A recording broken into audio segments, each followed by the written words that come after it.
Muito bem, gente. Hoje começa uma nova série chamada Antes que a Casa Caia. Ferramentas para restaurar o seu lar. Ferramentas do reino para restaurar o nosso lar. Esse é o tema dessa noite. E vou começar falando dos alicerces da casa. Toda casa começa com um alicerce. O alicerce é tão importante quanto a casa. E o alicerce aqui que eu cito essa noite é o alicerce da mutualidade. Ou seja, da vida comum dentro de uma casa. Agora há pouco eu e a Cláudia olhávamos para um grande prédio que está sendo construído aqui em Sorocaba, de onde você vê de qualquer lugar da cidade.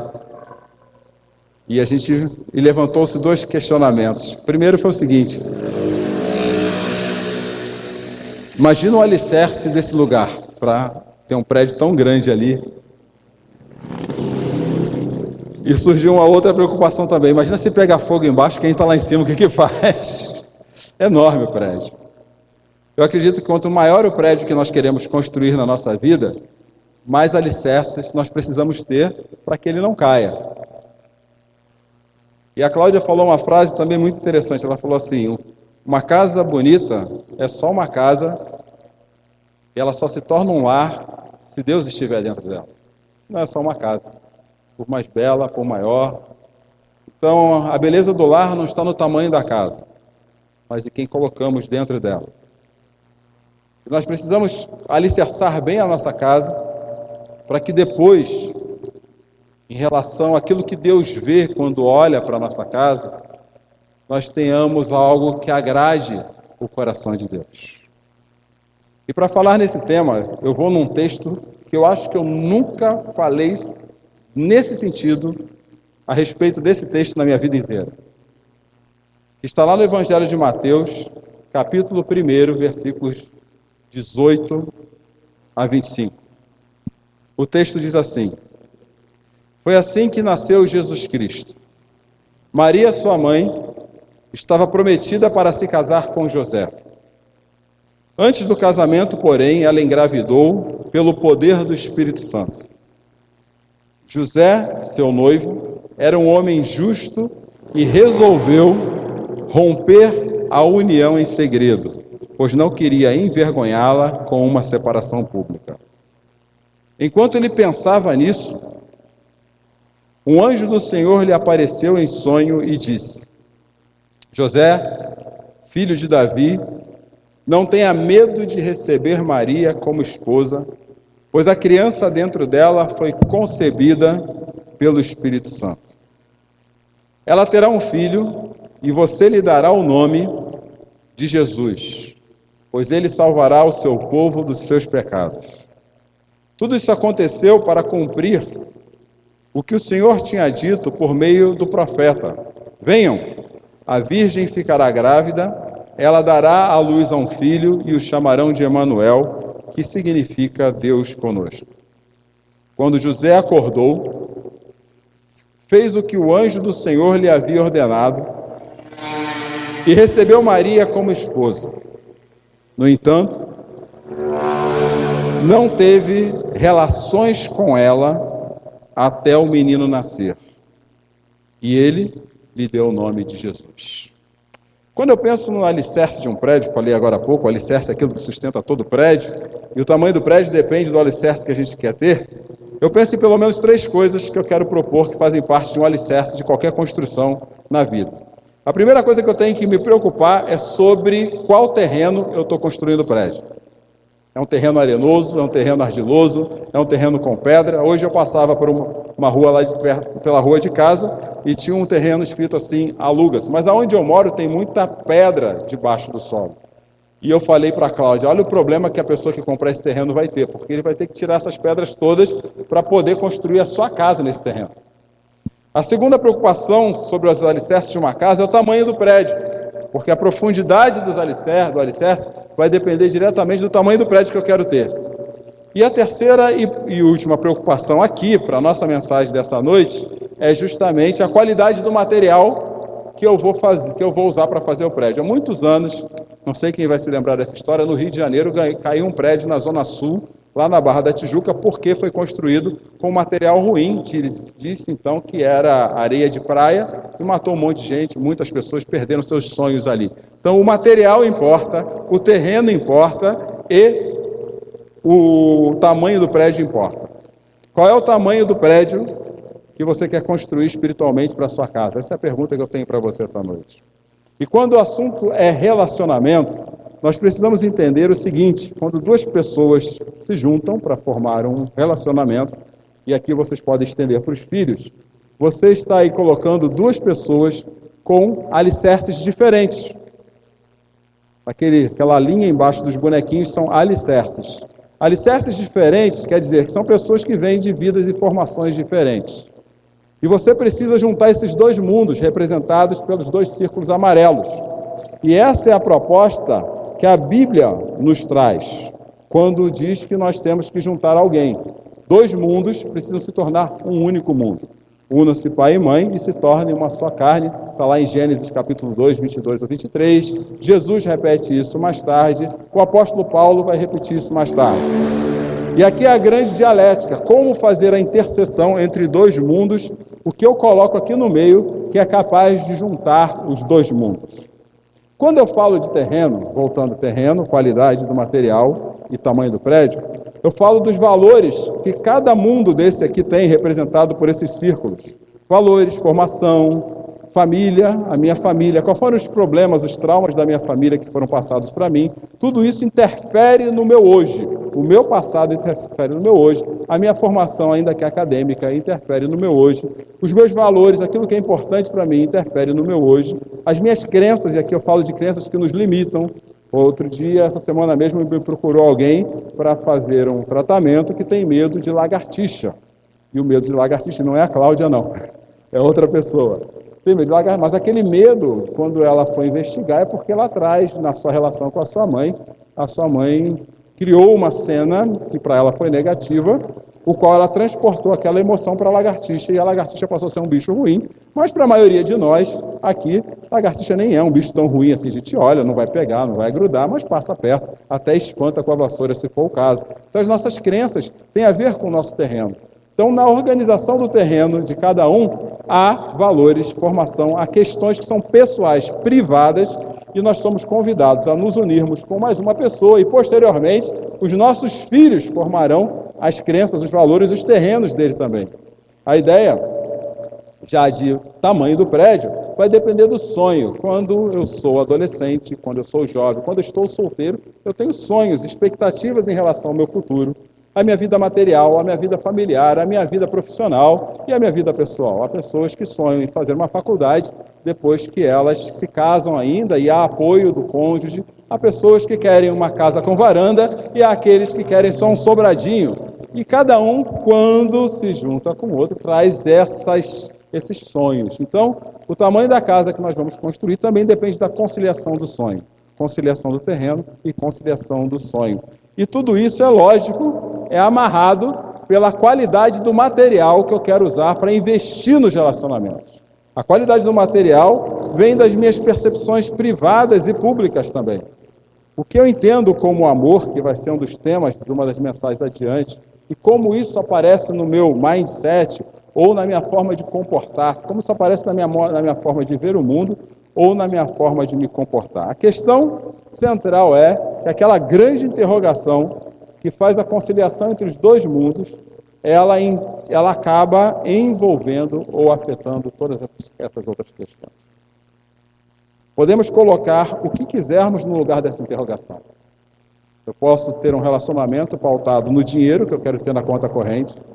Eu posso ter um relacionamento e criar meus filhos assim também. Eu posso ter um relacionamento pautado na formação acadêmica ou na representação acadêmica que a minha família pode ter.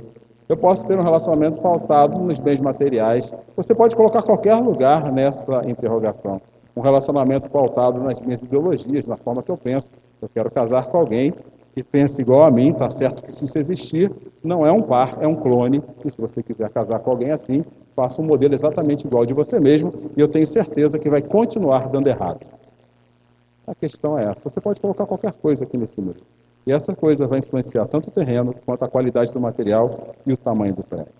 Mas quando eu olho para o Evangelho diz que se tornar uma só carne parte de um ponto de interseção comum, dentro do ambiente da mutualidade, que está diretamente ligado ao meu propósito de vida. E a minha proposta aqui é olhar relacionamentos saudáveis, com propósito saudável, de forma mútua, a partir do Evangelho do Reino. Nesse sentido, diria que essa noite, que Maria foi a primeira discípula de Jesus. Maria, mãe dele, foi a sua primeira discípula. Porque ao ouvir que estava grávida pelo Espírito Santo, está lá em Lucas capítulo 1, versículo 31, um outro evangelho que fala do mesmo momento, ficará grávida e dará à luz a um filho e o chamará de Jesus. Repare que o anjo Gabriel, eu sei que é Gabriel porque Mateus me diz que é Gabriel, informa tanto a Maria quanto a José o nome do filho, e o nome é Jesus. E Maria, ela não se absteve, falou assim, nossa, mas eu estou assim, noiva de José, e dentro da nossa religião aqui, dentro dos meus valores, dentro do meu terreno, dentro daquilo que eu quero para a minha vida, não é isso que eu quero, Deus. Maria não questiona Deus em momento nenhum. Ela se coloca numa posição de serva. E no versículo 38 do capítulo 1 de Lucas, ela diz assim, sou sua serva, Senhor. Maria foi a primeira discípula de Jesus.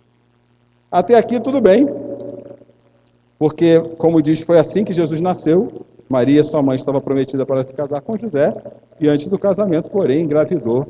E como é que fica José? Talvez aqui seja onde surgiu a célebre música, E Agora, José? Como é que fica para o seu lado? Mas eu estou aqui para dizer que como é que eu faço, sendo discípulo de Jesus, num relacionamento em que meu marido ainda não é discípulo de Jesus? Essa é uma grande pergunta, porque José não tinha se tornado nada ainda. José até aqui, nesse momento do texto, era marido de Maria, e até agora só Maria tinha mensagem. Como é que fica o terreno desse casamento? Como é que fica o terreno desse relacionamento até esse momento no texto? Bom, o apóstolo Paulo, ele traz algumas orientações a esse respeito. A primeira orientação é preventiva. Se você caminha com Deus, não se case com quem não caminha com Deus. É simples assim. Se você caminha com Deus, não se case com quem não caminha com Deus. Segunda carta aos Coríntios, capítulo 6, versículo 14. Um texto que, na verdade, fala de valores, como eu disse, o terreno são os valores.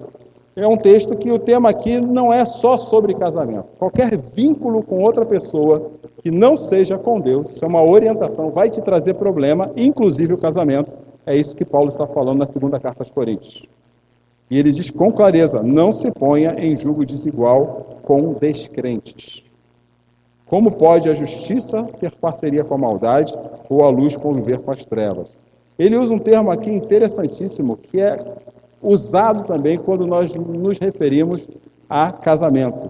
Julgo desigual, da palavra cônjuge. É aquela madeira cujas duas ou mais pessoas carregam o mesmo peso junto. O que Paulo está dizendo é que se você casar com alguém que não tem os mesmos valores do reino que você vai carregar mais peso do que você merece. Isso aqui também não é sobre placa de igreja ou doutrina religiosa, não é isso que Paulo está falando. Pelo contrário, eu posso ter uma pessoa na minha casa que vai à igreja regularmente, cumpre seus serviços religiosos e não tem nenhum compromisso como discípulo ou discípula de Jesus. Não é sobre igreja, não é sobre placa de igreja.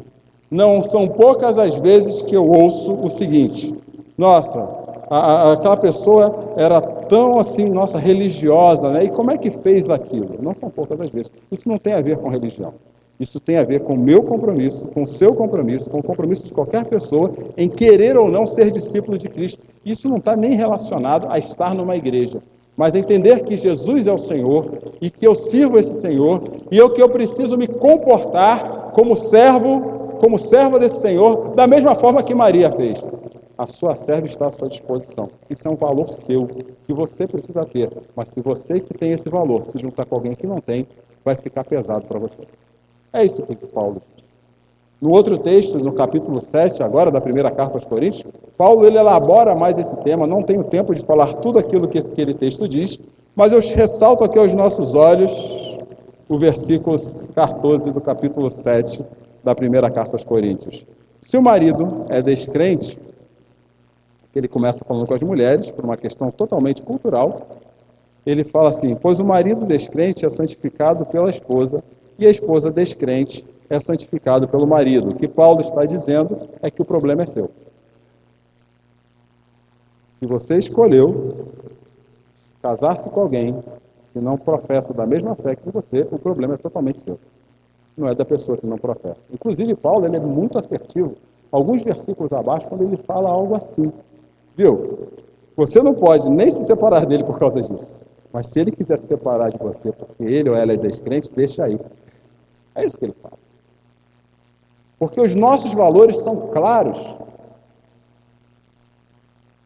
E quando nós escolhemos entrar em um relacionamento com pessoas que não professam os mesmos valores de vida que nós, duas coisas Paulo já está nos dizendo quanto aos que vão afetar diretamente o alicerce da casa que a gente quer construir. Primeiro, se você se enfiar nessa, você vai se dar mal, e depois que se enfiar, você não tem como sair. Assuma quem você é. É isso que Paulo está dizendo. Com isso, Deus foi tão misericordioso com Maria, que não entregou a mensagem só a Maria. Mais tarde, ele fez de José o seu segundo discípulo. Se Maria foi a primeira discípula de Jesus, José foi o segundo.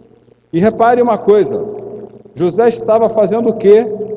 Quando ele viu que Maria estava grávida, e ele sendo justo com ela, sem querer humilhá-la, o que ele fez? Ele simplesmente falou assim, vamos me separar quietinho, porque tá certo, Maria pisou na bola, a meu ver até aqui, ela fez o que não devia, mas nem por isso eu vou colocar a vida dela nas redes sociais, à luz de muitos casais que fazem quando se separam. Eu vou ficar na minha, recolher a minha viola, vou seguir o meu caminho, vou crescer, vou tratar de me restaurar, me cuidar. E José estava ali pensando isso quando Deus, que até então, porque Jesus aqui ainda não havia nascido, eu acho que isso está claro e passivo para todo mundo, José recebe uma visita como as visitas aconteciam no Antigo Testamento. Sempre um anjo, ou mais anjos, dando recado. Eu estou com o meu ganho um pouco alto aqui, está fazendo chiado. O recado. O autor de Hebreus diz que hoje não é mais dessa forma que Deus fala. Deus falou através de anjos durante muito, agora ficou baixo demais, durante muito tempo, e depois disso ele falou a respeito de Jesus. Então até Jesus vir, segundo o autor de Hebreus, era assim que Deus falava com as pessoas, através de anjos. E seguindo a regra, porque a Bíblia responde sempre a Bíblia, e a Bíblia nunca foge à regra da Bíblia, apareceu Gabriel para José e falou, José, filho de Davi, não tenha medo, obrigado, viu gente, de receber Maria como esposa, pois essa criança dentro dela foi concebida pelo Espírito Santo. Ela terá um filho e você lhe dará o nome de Jesus, pois ele salvará o seu povo dos seus pecados. Deus, literalmente, tirou todas as preocupações de José e fez de José o segundo discípulo de Jesus. Se Maria foi a primeira, José foi o segundo. E nisso Deus faz algo extremamente maravilhoso. Ele muda a qualidade do material. Se José estava ligando-se ou desligando-se de Maria a partir dos seus valores religiosos, Deus entra na vida desse casal e fala assim, os valores do reino são outros. Vocês passem a viver conforme os meus valores. E reconecta os dois. E foram as primeiras pessoas salvas por Jesus, libertadas dos seus valores. Foram José e Maria. Já pensaram nisso? Já haviam pensado nisso? Foram as primeiras pessoas.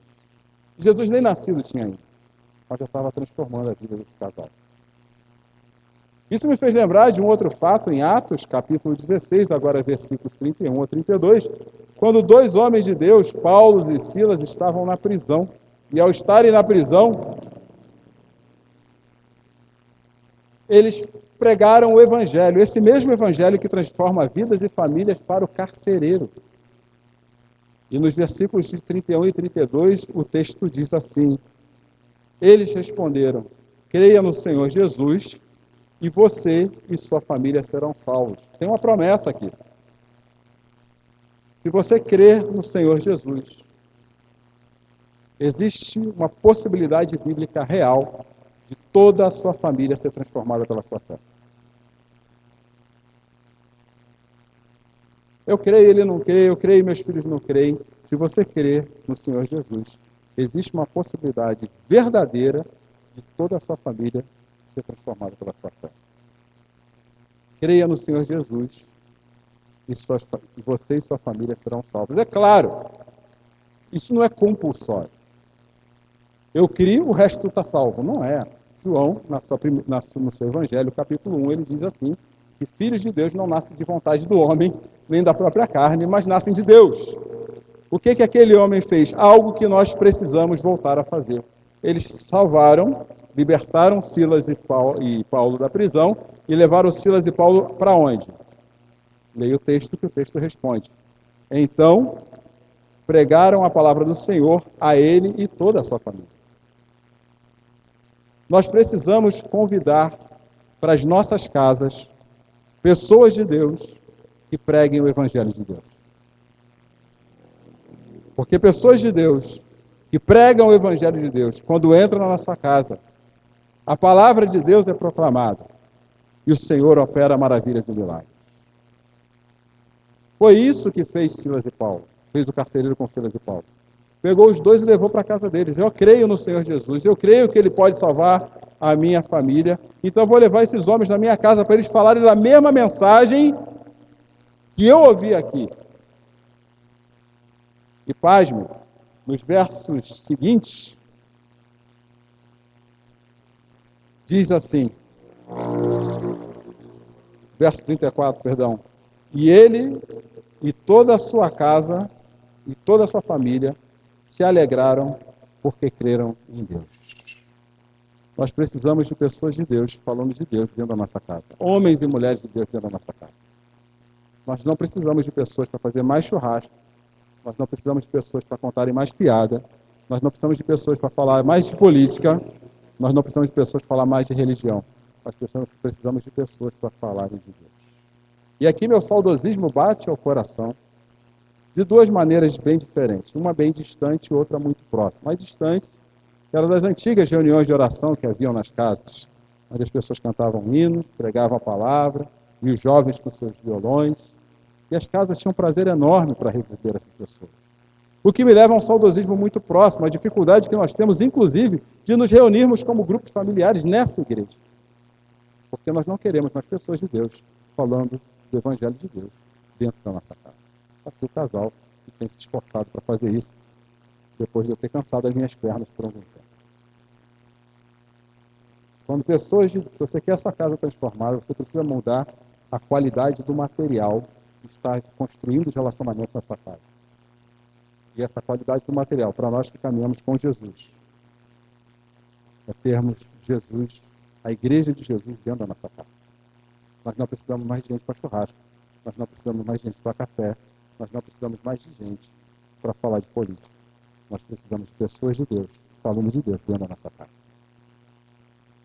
Para que um dia a gente levante e fale que nesses homens falaram. Alegraram-se porque toda a sua família creu em Deus. O interessante é que quando Jesus entra na vida de uma família, ele muda o propósito de uma casa. E foi exatamente isso que aconteceu. Quando Jesus entra numa família, ele muda o propósito da nossa casa. Versículos 22 a 24, repare o que o texto, e aqui eu já vou me encerrando. Tudo isso aconteceu para cumprir o que o Senhor tinha dito por meio do profeta. Vejam, a virgem ficará grávida e dará à luz a um filho, e o chamarão de Emanuel, que significa Deus conosco. Quando Jesus acordou, fez o que o anjo do Senhor lhe havia ordenado e recebeu. Quando José acordou, né? Falei Jesus? Eu tive pessoa que falei Jesus, desculpa, gente. Hoje eu não estou medicado. Quando José acordou, fez o que o anjo do Senhor lhe havia ordenado e recebeu Maria como esposa. Os dois foram colocados no mesmo propósito. Existe um propósito maior nesse relacionamento. Foi isso que José e Maria entenderam, do que simplesmente aquilo que eu acho que é certo ou que é errado. Deus nos deu o filho dele, no caso de José e Maria, para que nós cuidássemos. Aquela família se estenderia. E a presença de José e Maria na vida de Jesus traria implicações fortíssimas na vida de Jesus. Primeiro, porque José era da genealogia de Davi. E Jesus precisava ser da genealogia de Davi, para que as promessas de Deus se cumprissem na vida daquele povo precisava se cumprir na vida de José e Maria.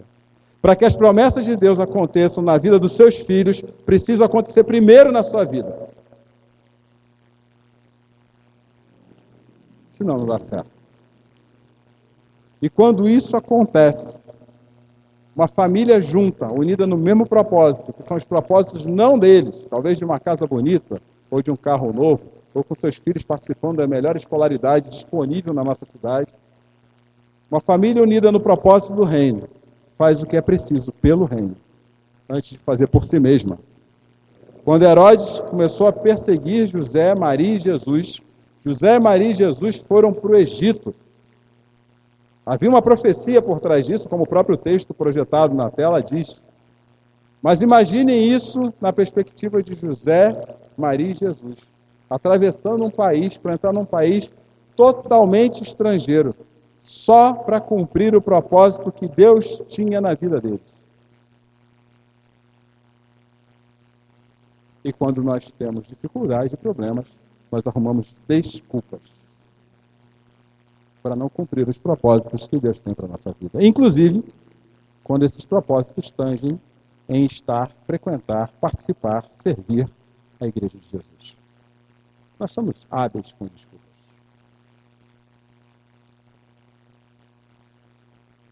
Mas o propósito do reino para uma família precisa vir antes do meu propósito para a minha família.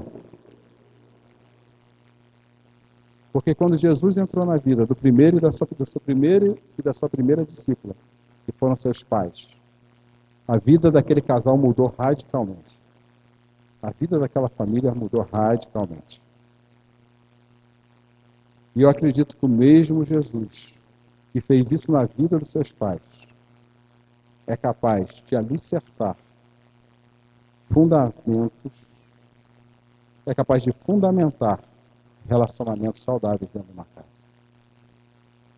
Eu acredito nisso. Mas eu preciso estar disposto a pavimentar a minha casa com o terreno sólido de Jesus. O reino de Jesus. Eu preciso estar disposto, eu preciso estar disposto para que a matéria-prima dos relacionamentos da minha casa seja a matéria-prima do reino de Jesus. E eu preciso construir uma casa. Maior, talvez menor, ou qualquer outro tamanho que você queira colocar, do que esse prédio que está sendo construído na nossa cidade. Mas aos olhos de Deus, é uma grande casa. É uma casa construída para servir o reino de Jesus. E aqui eu não estou falando do prédio.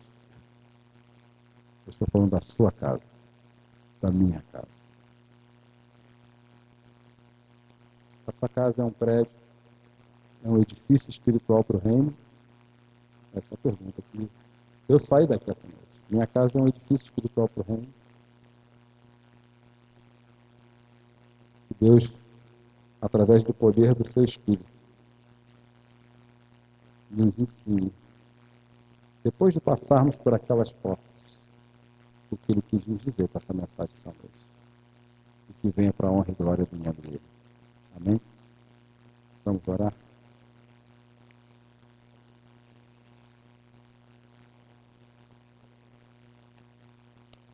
Santo Deus, Pai querido, nós te louvamos. Estamos aqui essa noite diante desse relato histórico real da vida dos pais de Jesus. Os pais que o Senhor escolheu para ele. E José e Maria nos ensinam a respeito do terreno, do material e da qualidade da matéria-prima que precisamos ter na nossa casa. Que nós nos voltemos para o Senhor e construamos um edifício que é teu, Isso não é só um prédio, jamais será um lar. Um lar só é um lar quando Jesus está nesse lar.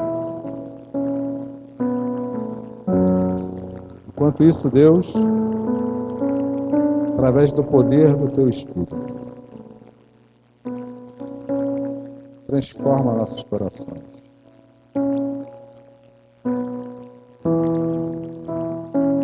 Nos incomoda espiritualmente, para que estejamos cada vez mais próximos do Senhor. Em nome de Jesus, eu oro e agradeço.